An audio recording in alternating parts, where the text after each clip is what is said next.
வணக்கம் நண்பர்களே, அரசியல் சதுரங்கம் நிகழ்ச்சிக்கு உங்களை வரவேற்கிறோம். இன்றைய அரசியல் களம் ஒரு எதிர்பார்ப்புடன் காத்திருக்கிறது.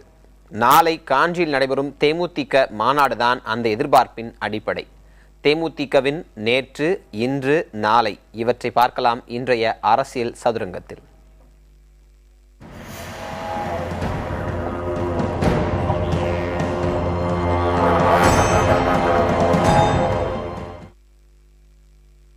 திமுக, மக்கள் நல கூட்டணி, பாரதிய ஜனதா போன்ற 3 தரப்பிலிருந்து தேமுதிகவுடன் கூட்டணி அமைப்பதற்கான முயற்சிகள் மேற்கொள்ளப்பட்டு வருகின்றன.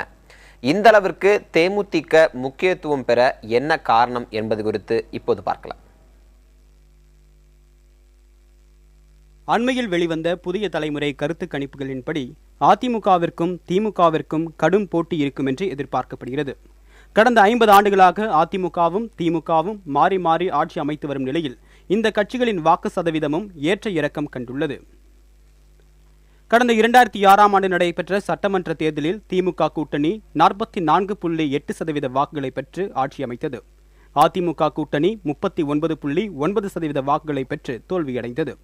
இந்த தேர்தலில் முதலாக சட்டமன்ற தேர்தலில் தனித்து களமிறங்கிய தேமுதிக ஒட்டுமொத்தமாக 8.4% வாக்குகளை பெற்றிருந்தது.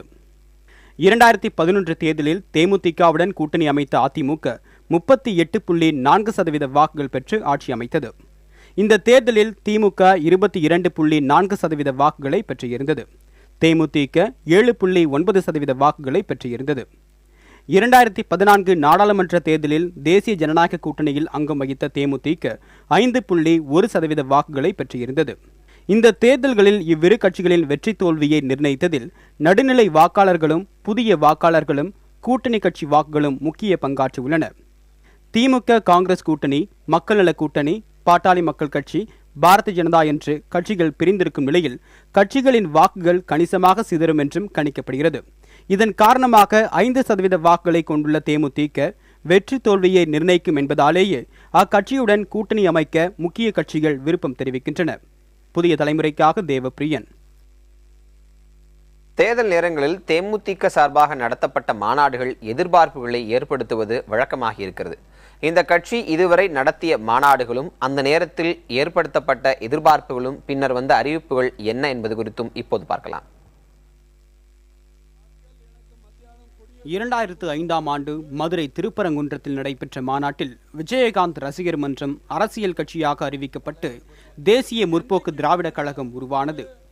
இதன் பிறகு 2007ஆம் ஆண்டு திருச்சியில் நடைபெற்ற மகளிர் மாநாடும் 2008ஆம் ஆண்டு சென்னையில் இளைஞரணி மாநாடும் நடைபெற்றது. நிச்சயமாக என்னால் இந்த நாடை நல்லபடியாக வச்சிருக்க முடியும்.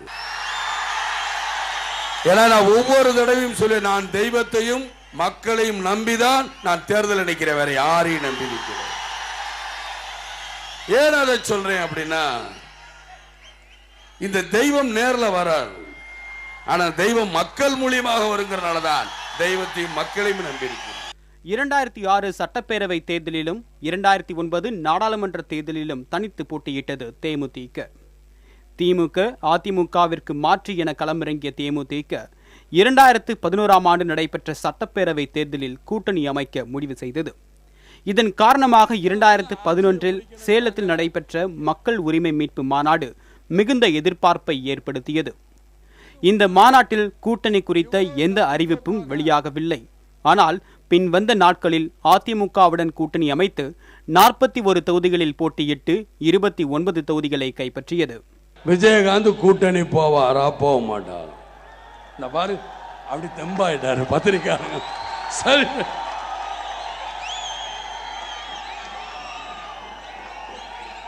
எல்லாம் பாரு, எல்லாம் அலர்ட்டா இருங்க பத்திரிக்காரங்க. செய்தி இன்னைக்கு இந்த அரக்கன் கம்சரை அழிக்கணும். கூட்டணி போகணுமா? நான் சட்டசபை மாதிரியே கேட்கிறேன், கூட்டணி போகணும்னு நினைக்கிறவங்கள கையை தூக்குங்க. கூட்டணி வேணாங்கிறவங்க கையை தூக்குங்க. 2011 சட்டப்பேரவை தேர்தலில் தேமுதிக பிரதான எதிர்க்கட்சி அந்தஸ்தை பெற்றது. அதிமுகவுடனான கூட்டணி முறிவுக்கு பிறகு 2014 நாடாளுமன்ற தேர்தலை ஒட்டி உளுந்தூர்பேட்டையில் நடைபெற்ற ஊழல் ஒழிப்பு மாநாடும் அதிக எதிர்பார்ப்பை ஏற்படுத்தியது. ஆனாலும் இந்த மாநாட்டில் கூட்டணிக்கான முடிவுகள் அறிவிக்கப்படாமல் பின்னர்தான் அறிவிக்கப்பட்டது. இந்நிலையில் நாளை நடைபெறவுள்ள மாநாட்டிலும் தொண்டர்களின் கருத்தை கேட்டுவிட்டு பிறகுதான் விஜயகாந்த் முடிவை அறிவிப்பார் என்றும் கூறப்படுகிறது. புதிய தலைமுறைக்காக தேவப்பிரியன். அரசியல் களத்தில் தனக்கான பேரத்தை அதிகரிக்கவே மாநாட்டிற்கு பிறகு முடிவு என்ற யுக்தியை தேமுதிக கடைபிடிப்பதாக கூறுகின்றனர் அரசியல் விமர்சகர்கள். இதுகுறித்து மூத்த பத்திரிகையாளர் ஜி.சி. சேகருடன் நமது செய்தியாளர் தம்பி தமிழரசன் நடத்திய கலந்துரையாடலை இப்போது பார்க்கலாம். சார் வணக்கம். நாளைக்கு நடக்கக்கூடிய மாநாட்டிலேயாவது அக்கட்சி தேமுதிக தலைவர் விஜயகாந்த் கூட்டணி குறித்து வெளியிடுவார்னு நாம் எதிர்பார்க்கலாமா? இந்த மாநாடு என்ன தாக்கத்தை ஏற்படுத்தும்? அதாவது 2014 லோக்சபா தேர்தலுக்கு முன்னாடி இதே மாதிரி ஒரு மாநாடு போட்டார். அப்போ போட்டு கூட்டணி பற்றி முடிவு அங்கே அறிவிப்பேன் அப்படின்னு சொல்லிட்டு ஒட்டுமொத்தமாக எல்லா கூட்டத்தையும் பார்த்து கூட்டணி வேணுமா வேண்டாமா அப்படின்னு கேட்டார். அவருக்கு கிடைச்ச பதில், அவருக்கு என்ன மாதிரி பதில் கிடைச்சதுன்னு ஒரே கன்ஃபியூஷனாக இருந்தது. ஸோ அவர் பாட்டுக்கு சரி நான் எந்த முடிவு எடுத்தாலும் நீங்கள் அதை ஒத்துக்கணும் அப்படின்னு சொல்லிட்டு கூட்டத்தை முடித்தார். அதே மாதிரி தான் இங்கேயும் பண்ணுவார்னு நினைக்கிறேன். ஏன்னா அவர் இந்த கூட்டத்தை கூட்டுறது தன்னோட ஸ்ட்ரென்த்தை காட்டுறதுக்கு, என்னோடய தொண்டர்கள் என் பின்னாடி இருக்காங்க, அதனால் நீங்கள் எனக்கு இன்னும் என்னோடய ஓட்டு வங்கி அப்படியே தான் இருக்குதுன்னு காட்டுறதுக்கு, அதனால் அதை வச்சு இன்னும் யார்கிட்ட வந்தாலும் சரி அதிக சீட்டு வாங்கணும் அப்படிங்கிற அந்த எதிர்பார்ப்பில் தான் அவர் நாளைக்கு அந்த மாநாடு நடத்துகிறாரு. தேமுதிக மகளிர் அணி தலைவி பிரேமலதா திமுக காங்கிரஸ் கூட்டணியை விமர்சிச்சிருக்காங்க. இந்த விமர்சனங்களுக்கு அப்பாற்பட்டு திமுக காங்கிரஸ் கூட்டணியில் தேமுதிக இணையும்ன்ற ஒரு பேச்சும் வருது. இதை நீங்கள் எப்படி பார்க்குறீங்க? இல்லை, அதாவது அவங்க பிரேமலதா சொன்னது திமுக முதல்ல காங்கிரஸ் கூட கூட்டணி அறிவிச்சதுனால தேமுதிகவுக்கு ஒரு சிக்கலான ஒரு நிலைமை வந்தது. இப்போ காங்கிரஸ் நாங்கள் கூட்டிகிட்டு வந்துட்டோம், இப்போ நீங்களும் இங்கே வரணும் அப்படிங்கிற மாதிரி அவங்க மேலே ப்ரெஷர் போடுற மாதிரி ஒரு டாக்டிக் அப்படின்னு அவங்க நினச்சதுனால அவங்க திமுக காங்கிரஸ் ரெண்டுமே ஊழல் கட்சிகள், அந்த கட்சிகள் ரெண்டும் கூட்டு சேர்ந்திருக்கு அப்படிங்கிற மாதிரி அவங்க சொல்லியிருக்காங்க. நமது செய்தியாளர் ராஜ்குமார் மற்றும் தேவபிரியன் பேசலாம். ராஜ்குமார், முதல்ல உங்களிடமே தொடங்குறேன். தற்போது மாநாட்டுக்கான ஏற்பாடுகள் எந்த அளவுக்கு நடைபெற்று வருகின்றன? அங்கே இருக்கக்கூடிய தொண்டர்கள் மத்தியில் பேசுவதற்கான வாய்ப்புகள் கிடைத்ததா? நாளைய மாநாடு குறித்து தேமுதிக கட்சி தொண்டர்களின் எதிர்பார்ப்பு என்னவாக இருக்கு?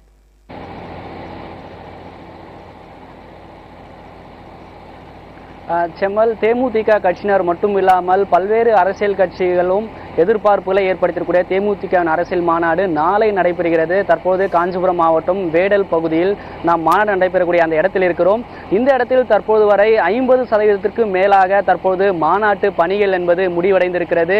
இந்த மாநாடு தொண்டர்கள் இருக்கக்கூடிய இந்த திடலில் மட்டும் 70 ஏக்கர் பரப்பளவில் இந்த மாநாட்டுக்கான திடல் அமைக்கப்பட்டிருக்கிறது. தொண்டர்கள் இருப்பதற்கான ஏற்பாடுகள் செய்யப்பட்டிருக்கிறது. 120 ஏக்கர் வாகனங்கள் நிறுத்துவதற்கான வசதிகள் இந்த மாநாட்டிற்கு ஏற்படுத்தப்பட்டிருக்கு.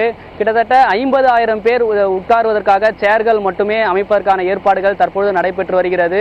200க்கும் மேற்பட்ட ஊழியர்கள் இந்த இடத்தில் அதற்கான பணிகள் செய்து கொண்டு வருகிறார்கள். நாளை காலைக்குள் ஒரு முழுவதுமான பணிகள் முடிக்கப்படும் என்று தேமுதிக தரப்பில் தெரிவிக்கப்படுகிறது. இந்த மாநாட்டை காஞ்சிபுரம் மாவட்டம் நடத்துகிறார்கள். தேமுதிக இருக்கக்கூடிய நிர்வாகிகள், தொண்டர்கள் உட்பட ஏராளமானோர் உற்சாகமாக இந்த மாநாட்டுக்கான பணிகளில் கடந்த 2 வாரமாக ஈடுபட்டு வருகிறார்கள். நாளை நடைபெறக்கூடிய அரசியலின் திருப்புமுனை மாநாடு ஒரு மிகுந்த எதிர்பார்ப்பை இங்க இருக்கக்கூடிய தேமுதிக தொண்டர்கள் அனைவரிடமே ஏற்படுத்தியிருக்கிறது. மிகுந்த உற்சாகத்துடன் இந்த மாநாட்டுக்கான பணிகளை தேமுதிகவினர் செய்து வருகின்றனர். மற்றவரும் எதிர்பார்க்கக்கூடிய வகையில் சட்டமன்ற தேர்தலுக்கான ஒரு நிலைப்பாட்டை இந்த மாநாட்டில் ஏற்படுத்துவதற்கான வாய்ப்புகள் இருக்கிறது. சட்டமன்ற தேர்தலை கருத்தில் கொண்டு அதற்கான பணிகளையும் ஆயத்தமாக தேமுதிகவினர் இந்த மாநாட்டுக்கான திடலில் அவர்கள் செய்து வருவதை நம்மால் இந்த இடத்துல இருந்து பார்க்க முடிகிறது. செம்மல், ராஜ்குமார், மீண்டும் பேசலாம். தொடர்ந்து இணைப்பில் இருங்க. அடுத்தாக தேவபிரன் கேட்கலாம். தேவபிரன், எதிர்பார்ப்புகளை ஏற்படுத்தியிருக்கு அப்படிங்கிறது ரொம்ப இயல்பான விஷயம் தான் அரசியல் களத்தில். ஆனால் அந்த எதிர்பார்ப்புகளை விஜயகாந்த் தன் அறிவிப்பு மூலம் பூர்த்தி செய்வாரா? உங்களிடம் இருக்கக்கூடிய தகவல்கள் என்ன? செம்மல், இந்த மாநாடு ஒட்டிய எதிர்பார்ப்புகள் மிக அதிக அளவில் இருந்தாலும் கூட கடந்த கால மாநாடுகளை எடுத்து பார்க்கும்போது மாநாட்டுகளில் கூட்டணி தொடர்பான அறிவிப்புகள் என்பது அதிகாரப்பூர்வமாக வெளியிடப்படவில்லை என்பதை நம்மால் உறுதியாக கூற முடியும். இதற்கு காரணம் என்னவென்றால், இதுவரைக்கும் தேசிய முற்போக்கு திராவிட கழகம் 2006 சட்டமன்ற தேர்தலிலும் சரி, 2009 நாடாளுமன்ற தேர்தலிலும் சரி தனித்தே போட்டியிட்டிருக்கின்றன. ஆனால் அதற்கு பிறகு வந்த 2011 சட்டமன்ற தேர்தலிலும் 2014 நாடாளுமன்ற தேர்தலிலும் கூட்டணி அமைத்து போட்டியிட்டிருக்கின்றன. இதற்கு இந்த கூட்டணி அமைப்பதற்கு முன்னதாக நடைபெற்ற 2 மாநாடுகளிலும் சரி, உதாரணத்திற்கு சேலத்தில் நடைபெற்ற மக்கள் உரிமை மீட்பு மாநாட்டிலும் சரி, அதற்கு பிறகு நடைபெற்ற 2014ஆம் ஆண்டு உளுந்தூர்பேட்டையில் நடைபெற்ற ஊழல் ஒழிப்பு மாநாட்டிலும் சரி, இந்த கூட்டணிக்கான அறிவிப்பு வெளியிடப்படும் என்று எதிர்பார்க்கப்பட்டது. ஆனால் அந்த நேரத்தில் தொண்டர்களிடத்திலிருந்து கருத்து மட்டும் கேட்டுக்கொண்டு தேர்தல் நெருங்கி வரக்கூடிய நிலையில் கூட்டணி தொடர்பான முடிவு அறிவிக்கப்படும் என்றும் அது தொடர்பான கட்சி எடுக்கக்கூடிய முடிவுகளுக்கு கட்சி தொண்டர்கள் கட்டுப்படுவார்கள் என்றும் கூறி அந்த நேரத்தில் முடிவு அறிவிக்காமல் தேர்தல் நெருங்கி வருவதற்கு ஒரு சில தினங்களுக்கு முன்பதாக தான் கூட்டணி அறிவிக்கப்பட்டிருந்தது. எனவே நாளை நடைபெற இருக்கக்கூடிய இந்த மாநாட்டில் கூட்டணி தொடர்பான அறிவிப்பு என்பது இருக்குமா என்பது ஒரு மிகப்பெரிய கேள்விக்குறிதான். ஆனால் இருந்தாலும் கூட மறைமுகமாக திமுக காங்கிரஸ் இடையே ஏற்பட்டிருக்கக்கூடிய கூட்டணி உடன்பாடுகளும் சரி, மற்ற மக்கள் நல கூட்டணி ஏற்கனவே அமைத்திருக்கக்கூடிய கூட்டணியும் சரி, ஏற்கனவே அவர்கள் பிரச்சார களத்தில் வேற இருக்கிறார்கள். திமுகவும் காங்கிரசும் தேர்தல் அறிக்கை தொடர்பான பணிகளிலும் ஈடுபட்டிருக்கிறது. பாட்டாளி மக்கள் கட்சி ஏற்கனவே தேர்தல் பணிகளை துவங்கிவிட்டது. பாரதிய ஜனதா மறைமுகமாக பேச்சுவார்த்தைகளை தொடங்கி நடைபெற்றுக் கொண்டிருந்தாலும் கூட தேர்தல் பணிகளை ஏற்கனவே தொடங்கிவிட்டிருக்கிறது. இந்த நிலையில் நாளை நடைபெற இருக்கக்கூடிய மாநாடு மிகுந்த எதிர்பார்ப்பை ஏற்படுத்தி இருந்தாலும் சரி, எவ்வளவு விரைவாக அவர்கள் கூட்டணி தொடர்பான அறிவிப்பை வெளியிடுகிறார்களோ அப்போதுதான் தொண்டர்களும் வரக்கூடிய சட்டமன்ற தேர்தலில் மிக தீவிரமாக பிரச்சாரத்தில் ஈடுபடுவதற்கு வழிவகுக்கும் என்று அவர்கள் எதிர்பார்க்கிறார்கள். எனவே நாளை கூட்டணி குறித்த எதிர்பார்ப்பு என்பது மிகுந்த எதிர்பார்ப்பை ஏற்படுத்தி உள்ளது. ஜெமல், நன்றி தேவபிரன் மற்றும் ராஜ்குமார். தேமுதிக மாநாடு குறித்த தகவல்களை பகிர்ந்துக்கிட்டீங்க. மீண்டும் அடுத்த கட்ட தகவலுக்கு உங்களை தொடர்பு கொள்கிறோம். தேமுதிகவின் நாளைய மாநாடு குறித்து விரிவாக நாம் பார்த்தோம். அடுத்ததாக பேசப்படும் பெயர்கள் பகுதியில் தமிழக சட்டப்பேரவை தேர்தல் திருவிழா மெல்ல களைகட்ட ஆரம்பித்திருக்கும் இந்த தருணத்தில் ஒவ்வொரு தொகுதியிலும் ஒவ்வொரு கட்சியின் சார்பாக போட்டியிடுவர் யார் என்ற கேள்வி அனைவர் முன்பும் எழுந்துள்ளது. இந்த வகையில் பர்கூர் சட்டப்பேரவை தொகுதியின் வேட்பாளர் யார் என ஒவ்வொரு கட்சி தொண்டர்களும் பேசிக்கொள்வதை பேசப்படும் பெயர்கள் பகுதியில் இப்போது பார்க்கலாம்.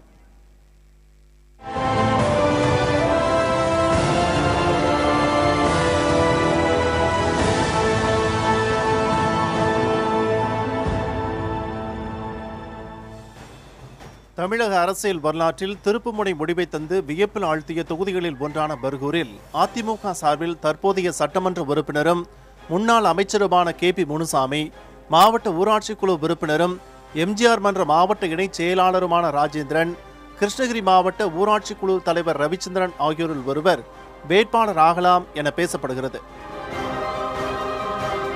திமுக சார்பில் கட்சியின் மாநில சொத்து பாதுகாப்பு குழு உறுப்பினர் வெற்றி செல்வன், முன்னாள் தலைமை செயற்குழு உறுப்பினர் KRK நரசிம்மன், பர்கூர் திமுக ஒன்றிய செயலாளர் கோவிந்தராசன் ஆகியோரில் ஒருவர் வேட்பாளர் ஆகக்கூடும் என அக்கட்சி தொண்டர்களால் பேசப்படுகிறது.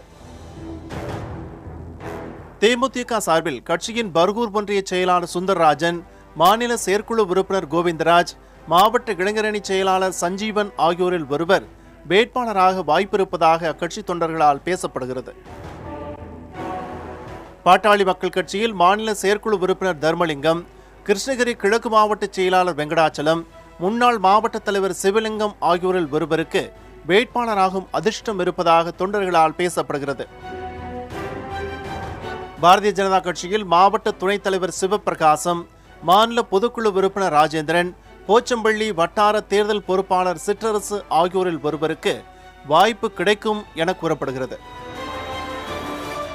காங்கிரஸ் கட்சியில் மாவட்ட விவசாய அணியின் துணைத் தலைவர் ராமநாதன், பர்கூர் வட்டார தலைவர் யுவராஜ், மாவட்ட துணைத் தலைவர் ஜெயபிரகாஷ் ஆகியோரில் ஒருவர் வேட்பாளர் ஆகக்கூடும் என அக்கட்சி தொண்டர்களால் பேசப்படுகிறது.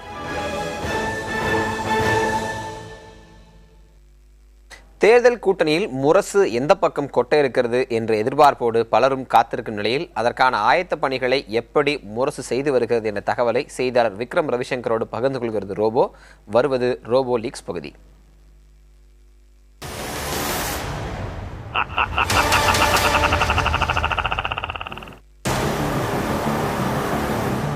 ரோபோ லீக்ஸ் பகுதிக்கு உங்களை வரவேற்கிறோம் நேயர்களே. வணக்கம் ரோபோ. இன்றைய தகவல்களில் முக்கியமானது என்ன? வணக்கம் விக்ரம். அரசு ஊழியர்களுக்கான சலுகைகள் அறிவிப்பை கேட்டிருப்ப.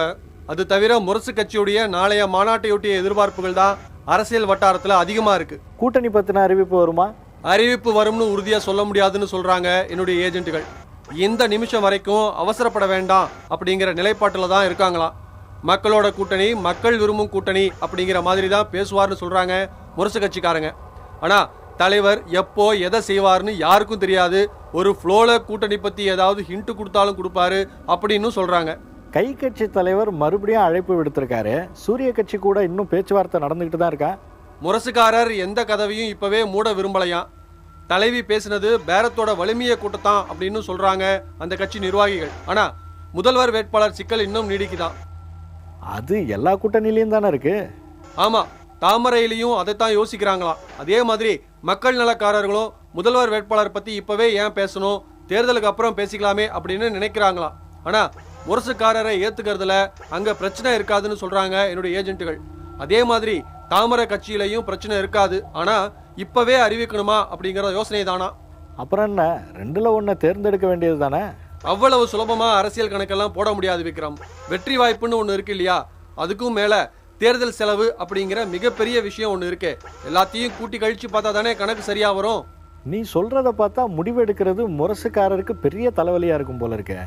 ஆமா, அதனாலதான் ரொம்ப நெருக்கமான சிலர்கிட்ட மட்டும் ஆலோசனை கேட்கிறாராம். ஓஹோ, அதனாலதான் போஸ்டர் அகற்ற பொதுநலவாதியை போய் சந்திச்சாரா? அவர் சொல்றத பார்த்தா தாமரை கூட தான் சேருவார் போல இருக்க. உனக்கு எல்லாமே அவசரம் தான் விக்ரம்.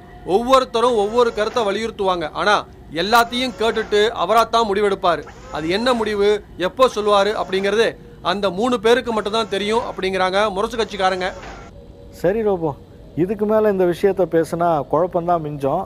அதனால இன்னைக்கு இதோட முடிச்சுக்குவோம், மீதியை நாளைக்கு கண்டினியூ பண்ணிக்கலாம். ஓகே விக்ரம், அதுக்கு முன்னால ஒரு சின்ன கேள்வி. வீட்டுல இன்வெர்டர் சோலார் ஏதாவது இருக்கா? போற போக்குல இப்படி ஒரு கேள்வியை கேட்குறிய, என்ன விஷயம் ரோபோ? இதுக்கான பதில சீக்கிரமே தெரிஞ்சுக்குவேன் விக்ரம். தெரியலன்னா புரியும்படியா நானே சொல்றேன். இப்போதைக்கு இது போதும். ஓகே ஓகே, சரி, அப்போ நம்ம நாளைக்கு பார்க்கலாம். நன்றி நேயர்களே.